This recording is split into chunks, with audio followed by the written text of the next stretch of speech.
Hey guys, Sausage here. Released by Cluck Games LLC on December 26, 2024, VHScape is a horror-themed anomaly detection game set in a retro VHS rental store. Your goal is, like with any other anomaly detection game, to walk through the repeating corridor looking for anomalies with the intention of escaping after guessing so many levels correctly. While many anomaly detection games have a horror element, this game leans heavily into that theme, more so than most other Anomaly games, which is what sets this game apart from the rest. Before we get started with this review, I want to preface this by saying I received this game for free. To be clear, the developer sent me a free Steam key for this game. I did not purchase this game. With that said, let's start the review.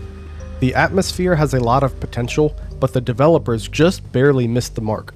Anyone over the age of 30 remembers what it was like going to a video rental store and the strong feelings of nostalgia that accompany those memories. VHScape attempts to dig up those memories and distort them, but unfortunately the game feels more like a hallway in someone's house rather than an actual video store. The carpet is gray with reddish-brown wood paneling on the walls, a CRT box television on a wooden entertainment stand, lights so dim that they are hardly functional, and two wooden doors that make me feel like they lead to bedrooms rather than an office or a storage room. The only indication that this is supposed to be a video store are the posters on the wall, the single shelf with the VHS tapes, a neon light above the shelf saying video, and a security camera above the desk where Donna is. I have never been in a movie rental store with just one stand for movies. If a movie rental store did this, I would immediately assume it was a front for a drug house or a place to launder money. Hell, Donna doesn't even sell popcorn, candy, or soda. Perhaps this is the vibe the developer was going with though.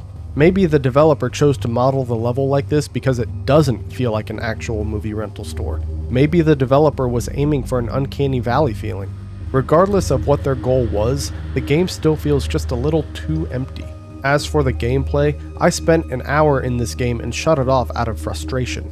The most glaring issue is the lack of a base level. Rather than starting you off on a base level where everything is normal, they start you off on level 0. 0 is universally known as the base level where everything is normal. This mechanic allows you to look around and see what a normal level is, without any anomalies. The developer does include this, however, it is only at the very beginning. If you fail and go back to level 0, you do not get to re-inspect the base level for anomalies. For whatever reason, the developer treats level 0 as level 1. How do I know this? Because I would miss an anomaly, get sent back to level 0, then as I walked down the hallway, I would be taken back to level 0 again. In fact, right before I shut the game off, I walked through 3 separate level 0s. As for the actual anomalies themselves, I could not tell if the game was bugging or if it was just a skill issue on my part. Could it be a little bit of both? Some anomalies were obvious, such as one where the posters fall off the walls, but others were a little more subtle, such as Donna staring at you rather than facing straight ahead. On top of that, some anomalies are, as far as I could tell, purely auditory, such as pounding on one of the doors when you walk by. The reason this is important for me to bring up is because the television plays static for each level, and the static is quite loud. Are there auditory anomalies that I couldn't hear because of the static? Not sure, because if there were, then I couldn't hear it. The graphics are pretty average. They're your typical PS1 aesthetic. The PS1 aesthetic is pretty popular among the horror crowd. This isn't good or bad, it just is. If you are the type of person who enjoys PS1 aesthetics and horror games, then you will like this. If you like games with a couple extra polygons and ray tracing thrown in, then this might not be your cup of tea. You know what you like, and if you like PS1 aesthetic, then you will like this. As for the price, it is just a little steep.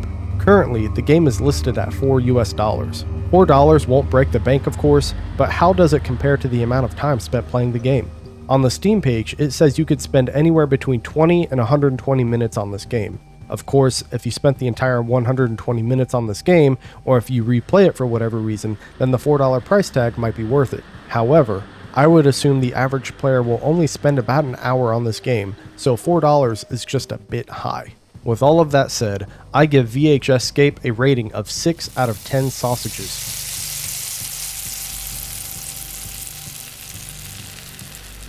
The atmosphere has potential, but it feels just slightly lifeless. Add a couple more shelves to the hallway and change the hallway to look less like a house and more like a store. The gameplay has the right idea, Unfortunately, the anomalies are either way too minuscule to notice or perhaps even bugged. Also, why does the game start on level 0? Level 0 should be a base level. My advice? Make level 0 the base level, and maybe even turn on all of the lights so it's easier to see, therefore easier to determine what a normal, non-anomaly level is like. The developer should also lower the volume on the static on the television as well. The graphics are in every sense of the word, fine. Some people love the PS1 aesthetic, other people don't. It's just that simple. The price won't break the bank, but it is just a little high compared to the amount of time and experience you get out of this game. If the developer could introduce these changes, such as making level 0 a base level, perhaps adding more assets to make the game look more like a video rental store, and lowering the static volume on the television, it is possible for this game to sit comfortably at a 7, but as it sits right now, this game is a 6.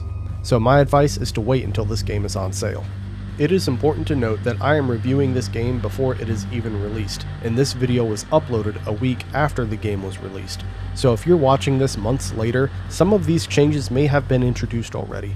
There is also not really any sort of story aside from just escaping the video store, and as for a UI, there is a pause menu that allows you to adjust the camera movement speed, volume, and language, but I would not feel comfortable ranking those two categories as they could potentially skew the rating, whether for better or worse. And that's my review of VHScape. If you got this far, consider liking and subscribing, but if not, just know that I appreciate your viewership nonetheless. I also stream on Twitch occasionally, so consider following me on that platform as well. Anyway, I think I'm going to cut my review here. Mahoney out.